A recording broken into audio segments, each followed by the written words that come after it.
साँच बराबर तप नहीं, झूठ बराबर पाप, जाके हृदय साँच है, ताके हृदय आप। जी हाँ, साँच अर्थात सत्य। और आज हम चर्चा करेंगे पर्युषण पर्व के महत्वपूर्ण दिवस सत्य धर्म के बारे में। जैन दर्शन में सत्य को बहुत ही वरीयता दी गई है। इसे एक बहुत उच्च प्रकार का धर्म माना गया है और पर्युषण पर्व का यह एक महत्वपूर्ण अंग है। मित्रों,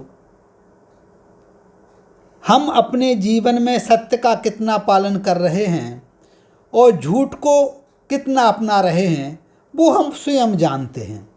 लेकिन हमारे देश के सत्यवादी हरिश्चंद्र जैसे जो उदाहरण हैं वो हमारे देश की एक ऐसी मिसाल को कायम रखते हैं, एक ऐसी लोक को जगाते हैं जो कि मानवता की दिशा में लोगों को अच्छे मार्ग पर चलने की प्रेरणा देते हैं। हमारे देश में केवल सत्य बोलने को ही वरीयता नहीं दी गई है, वह सत्य जो है वो होना भी कैसा चाहिए। सुना होगा आप लोगों ने, सत्यम ब्रूयात प्रियम ब्रूयात न ब्रूयात सत्यम अप्रियम, प्रियम च नान्यतम ब्रूयात एष धर्मः सनातनः। अर्थात सत्य तो बोलो, लेकिन वो सत्य भी कैसा होना चाहिए, प्रिय होना चाहिए। ना ब्रूयात सत्यम अप्रियम, ऐसा सत्य बोलने की आवश्यकता नहीं है जो कि कड़वा हो, दूसरों को आहत करने वाला हो। देखिए, देश की जो संस्कृति है वो किस बात को दर्शाती है, इसी में जो आगे बात कह रहे हैं कि प्रियम चा नान्यतम बुरियात। आप कहोगे कि भाई ठीक है कि ये अप्रिय सत्य नहीं बोलना है तो फिर झूठ बोलें फिर, तो उसके लिए भी कह रहे हैं कि प्रियम चा नान्यतम बुरियात, ऐसा प्रिय भी नहीं बोलना है जो कि झूठा हो।